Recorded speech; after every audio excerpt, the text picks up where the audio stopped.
Florida Republican Governor Ron DeSantis is pushing an agenda to make Florida education great again in his state.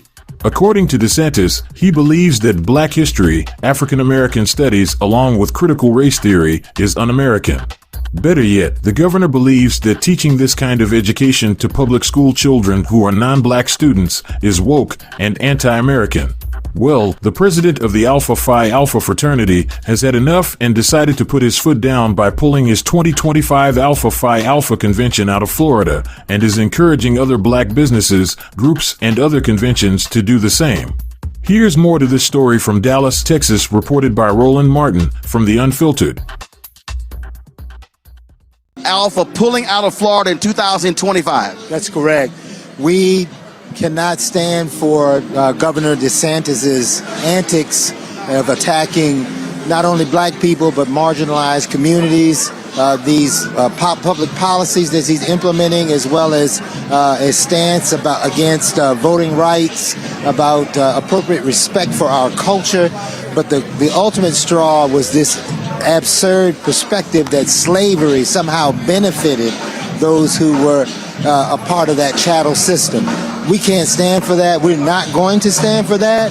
And anywhere we want to spend our monies, it will be in places that are advocating for people of color and marginalized communities.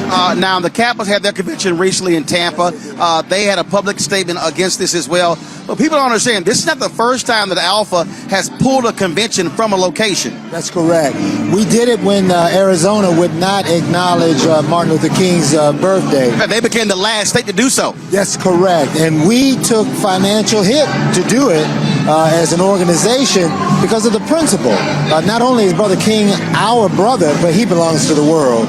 What he stood for could not be denigrated by such politics. And we will do what we have to do. We're here in Texas, even today, making a statement. And brothers have to understand, in the new Jim Crow, we have to have new types of tactics, economic tactics, but be willing to sometimes go into the fire and stand close, but to lift the community while we're here. That's why we did the march yesterday to City Hall and really elevated economic issues, gun violence, women's rights, and the right to educate around true history that respects our people. You mentioned Brother Dr. Martin Luther King Jr., and I'm always reminding people, on April 3rd, 1968 at Mason Temple, he called for redistributing the pain, that we do not spend our dollars at places and not reciprocating that. But he also called on Black folks to coalesce and operate in unity as well. And so, again, we understand, America understands the money. And so our best way to send the message is to speak with our dollar. Either we are giving it or we're withdrawing it. I absolutely agree. We have to think that the economic tactics is one of our number one, or at least number two tactics. Yes, when we decide to boycott, it does have an impact, but sometimes taking a more decisive move like we did in Florida, that's on a conservative 4.6 million, but probably closer to $10 million of economic surplus that could have helped the Orlando community. That's the governor's decision to cut off his people. He has to remember he's a governor for all people, not just for those who think like him. Is Alpha also calling on other Black organizations to follow our lead? Absolutely we are. We have been working in concert with the Divine Nine. Trust me, where the Omegas are, the Kappas are in Florida, they will have tactics, I'm sure, as I've talked to their leaderships, respectively, to handle and address their concerns and making sure that the public knows that they've made a commitment to be there and they want to economically be in a positive manner for their organization. No one should take on and make a poor business decision because of political antics. However, to be silent would be the travesty, and they won't be silent, I'm sure.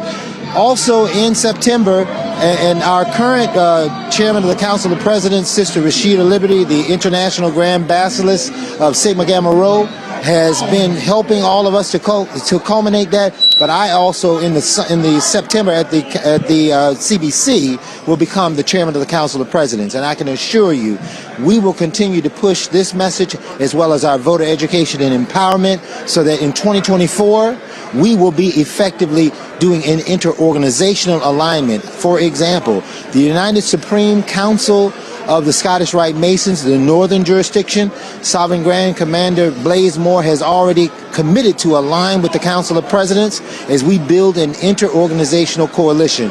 We just picked up, as you well know, Brother Dr. Freddie Haynes becoming the president and CEO of Rainbow Push Coalition. Trust me, even if if Reverend Jackson was there, we know they would be with us. So this is what we have to do moving forward, and think a broad community approach. Well, and the thing is, this is not just D9. We're talking about D9. We're talking about, yes, Masons, Links. We're talking about numerous black organizations, NAACP, Urban League, others considering going to Florida places. If all of a sudden 10, 20, 30, 50, 100 black organizations say, Florida, you're off limits, we're now talking about 1, 2, 3, 4, 500, $500 million. Exactly. Your scoring point is absolutely right on. And I'll tell you, that's where we have to hit these folks, is in an economic pocket. I'm also looking to help bring Brother Mark Morial and the Urban League into the integration with Brother Johnson from the NAACP, so we can have a multi-pronged approach as the D9 together, but also just doing an interspread between the black community and its leadership. It's time for us to shake ourselves from the fear of what was and take back that fear and move us forward. Certainly, when we take 2 steps forward, they try to tell us we'll go back 20 steps.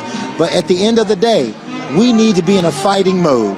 And as I have said recently in Washington, D.C., until the incorruptible put on incorruption, and those who are immortal put on, the mortal puts on immortality, which means when Christ comes, that's when we'll see the difference. Until then, we need to fight, and we need to be in a posture for fighting. Absolutely. So I know we got the public program.